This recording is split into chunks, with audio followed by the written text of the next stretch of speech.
Welcome to the world's greatest tribute bands B-Sides. I'm Katie Daryl. Today I'm going to be chatting with Live at the Fillmore, a tribute to the Allman Brothers Band.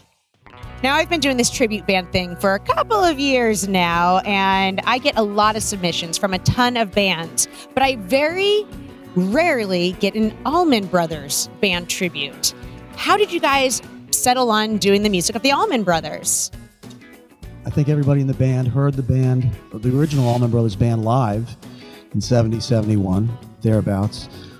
We love the music. If you're in a tribute band, I think you play it because there's something about that music that speaks to you personally.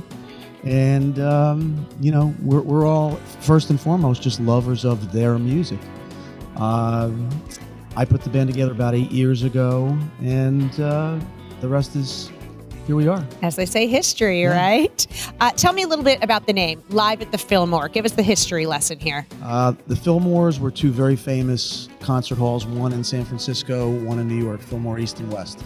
The Allman Brothers played at Fillmore East more than any other band. They may have played at the Fillmores more than any other band, to the point where they were called Bill Graham's house band, almost.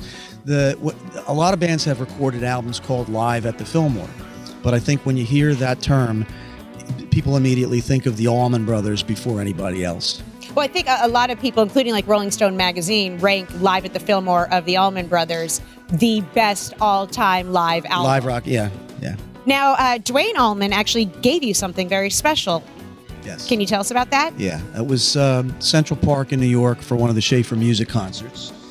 And I walked up to the stage afterward and asked him if I could have one of his Chorosidin bottles, which is what he played slide guitar with. And that's the bottle that he gave me back in 1970, and I've carried it around ever since. And how do you protect it? I mean, I would imagine it's very fragile. I have two big Rottweilers that accompany it wherever it goes. The band has done a lot with the Allman Brothers Museum.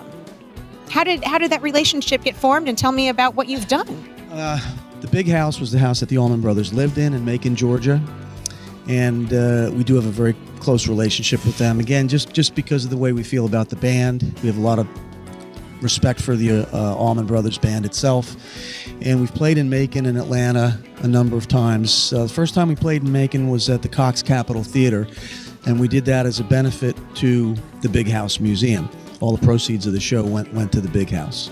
So that's our relationship with them began there, and we've maintained a close relationship ever since. In your opinion, what makes a good tribute band?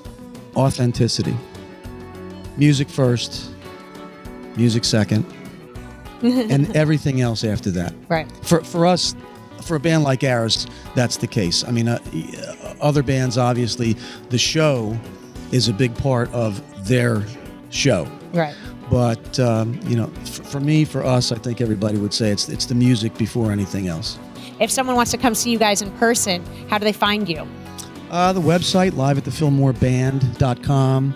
We're on Facebook as Live at the Fillmore. Well, thanks so much for hanging out with me right here on the world's greatest tribute bands, B-Sides.